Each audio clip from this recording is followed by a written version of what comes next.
नमस्कार, आप देख रहे हैं फर्स्ट बिहार झारखंड और मैं आपके साथ वंदना। 20 मई को पांचवें चरण में हाजीपुर लोकसभा सीट पर मतदान होने हैं। ऐसे में एनडीए और इंडिया के बीच कड़ी टक्कर है और ये सीट महत्वपूर्ण इसलिए है क्योंकि यहाँ पर रामविलास पासवान के बेटे चिराग पासवान इस बार चुनावी मैदान में उतरे हैं। ऐसे में इसी पर हम बात करेंगे। हमारे साथ हमारे सीनियर जर्नलिस्ट राजीव जी हैं और बात होगी कि क्या इस बार चिराग पासवान अपने पिता की सियासी विरासत को बचाने में कामयाब हो पाएंगे या फिर नहीं। राजीव जी, बहुत बहुत स्वागत है आपका। क्या लगता है, चिराग पासवान अपने पिता की सियासी विरासत को बचाने में सक्षम हैं, होंगे या नहीं? देखिए वंदना, इसका तो फैसला हाजीपुर के मतदाता करेंगे। लेकिन रामविलास पासवान और हाजीपुर का जो संबंध है, वो रामविलास पासवान से हाजीपुर को जो एक पहचान मिली भारतीय राजनीति में, वो बहुत बड़ी पहचान है। और रामविलास पासवान ने हाजीपुर के लिए बहुत कुछ किया भी है।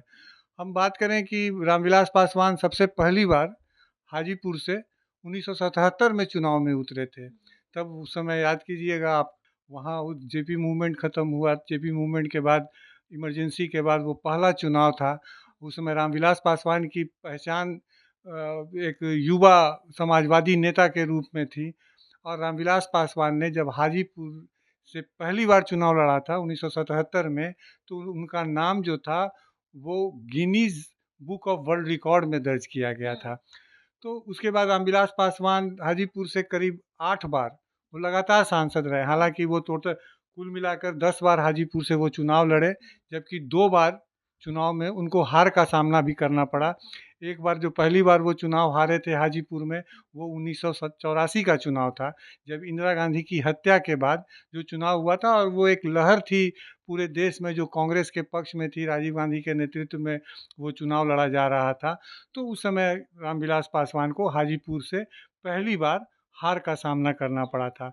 लेकिन उसके बाद जो रामविलास पासवान भारतीय राजनीति के क्षितिज पर जो छाए हैं, और अगर सिर्फ रामविलास पासवान के कारण हाजीपुर की पहचान नहीं थी, राम हाजीपुर की भी जो पहचान जो हुई, वो पूरे तरीके से रामविलास पासवान को लेकर हाजीपुर के लोग जाने जाते थे।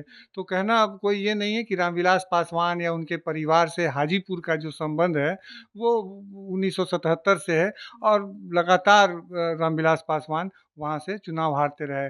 मैंने अभी कहा कि वो तो कुल मिलाकर 10 बार वहाँ से चुनाव लड़े, 8 बार जीते और 2 बार वो चुनाव हारे। तो पहली बार वो चुनाव हारे थे 1984 में, और दूसरी बार उनको 1991 में बिहार के पूर्व मुख्यमंत्री रामसुंदर दास से भी हार का सामना करना पड़ा था।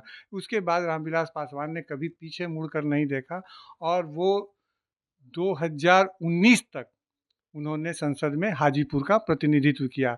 तो इसलिए चिराग पासवान के लिए हाजीपुर का जो चुनावी मैदान है, वो एक तरह से कहिए कि वो एक जाना पहचाना चेहरा है। और अपने पिता के लिए भी चिराग पासवान हाजीपुर में लगातार काम करते रहे। जब वो सक्रिय राजनीति में नहीं आए थे खुलकर, मुझे याद है 2014 में भी चिराग पासवान खुलकर राजनीति में जब नहीं आए थे, तो वो अपने पिता के लिए हाजीपुर के पूरे चुनावी 6 विधानसभा क्षेत्रों में वो लगातार वहाँ दौरा करते थे। तो इसलिए हाजीपुर का की पहचान रामविलास पासवान से है, और रामविलास पासवान की पहचान जो भारतीय राजनीति में कहें, वो हाजीपुर से ही रही। राजीव जी, पारस फैक्टर तो है, काम करेगा हाजीपुर में। लेकिन दूसरी तरफ जातीय समीकरण क्या कहती है वहाँ की? क्या शिवचंद्र राम जो दूसरी तरफ राजद के प्रत्याशी हैं और एक तरफ एनडीए के प्रत्याशी हैं चिराग पासवान, तो क्या जातीय समीकरण कहती है हाजीपुर की? हाजीपुर की जातीय समीकरण देखिए, जब तक रामविलास पासवान वहाँ से चुनाव लड़ते रहे, तो उन्होंने पूरी जातीय जो बंधन को उन्होंने तोड़ दिया था। चाहे वो कहें कि रामविलास पासवान के लिए वो हाजीपुर रिजर्व कॉन्स्टिट्यूंसी है, हम सभी जानते हैं। तो रामविलास पासवान के लिए सिर्फ पिछड़ी जाति, अति पिछड़ी जाति या जो दलित जातियां हैं, वही उनके पक्ष में गोलबंद नहीं होती थी। रामविलास पासवान के लिए वहाँ की जो सवर्ण मतदाता हैं हाजीपुर के, वो भी रामविलास पासवान के पक्ष में रहे। हमने पहले ही कहा कि 1977 में जब रामविलास पासवान पहली बार हाजीपुर से चुनाव लड़े थे, तब उनका नाम वोट को जो उनको कुल वोट मिले थे वो Guinness book of world record में दर्ज हुआ था। तो ऐसे में रामविलास पास वहाँ जातीय वर्जनाएँ अभी तक तो नहीं दिखी। हम कह सकते हैं कि 2019 के चुनाव में जब रामविलास पासवान हाजीपुर से नहीं लड़ रहे थे, तो उन्होंने अपने छोटे भाई पशुपति कुमार पारस को चुनाव मैदान में उतारा था।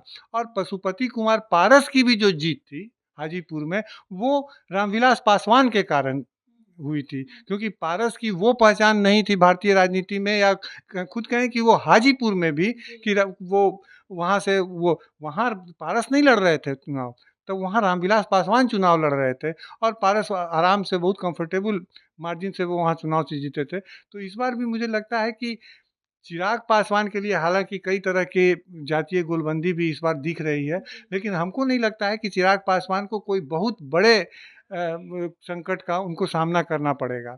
रही बात इसलिए भी कि वो उनके पिता की विरासत, राजनीतिक विरासत, आपने भी कहा अपने इंट्रो में कि वो राजनीतिक विरासत है उनके पिता की, तो उनके पिता की राजनीतिक विरासत को वो संभालने जा रहे हैं। तो इसमें भी मुझे नहीं लगता, और ख़ासकर जो उनके खिलाफ जो उम्मीदवार दिया गया है आरजेडी के शिवचंद्र राम को, तो शिवचंद्र राम का कद भी बिहार की राजनीति में या हाजीपुर की राजनीति में इतना बड़ा नहीं हो सका है। हालाँकि ये चुनाव है और इस चुनाव में कई दिग्गजों को हार का सामना करना पड़ता है, तो ये अलग एक बात है, लेकिन फिर भी वहाँ पर हाजीपुर में रामविलास पासवान का कोई भी ये हो, लेकिन ये भी एक सच है इस मामले में जब हम इसको देखते हैं कि 2021 में रामविलास पासवान के निधन के बाद जो उनके परिवार में जो टूट हुई, पार्टी टूटा, जिस तरह से पारस अकेले चिराग पासवान को छोड़कर अपने साथ और 4 अन्य सांसदों को लेकर के वो मोदी मंत्रिमंडल में शामिल हुए थे, उसके बाद इस परिवार में काफ़ी खटास भी देखने को मिला था।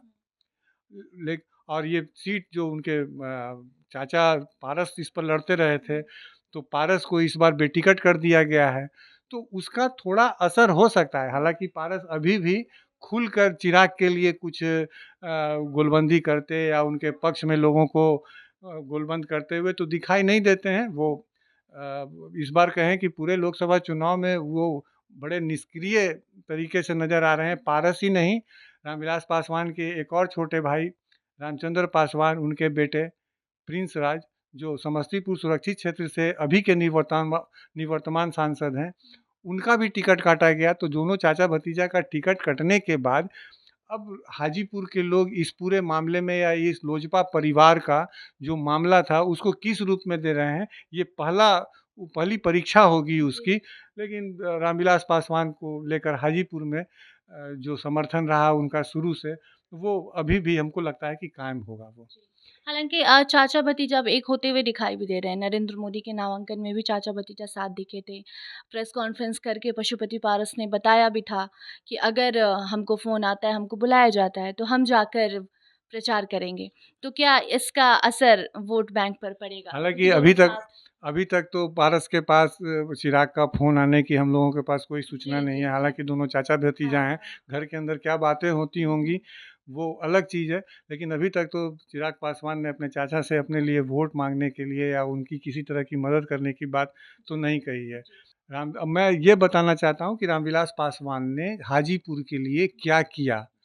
रामविलास पासवान जब रेल मंत्री थे, तो वो हाजीपुर में ज़ोनल कार्यालय रेलवे का, पूर्व मध्य रेलवे का वो ज़ोनल कार्यालय लाने का अगर कोई श्रेय अगर किसी को जाता है, तो वो रामविलास पासवान को जाता है।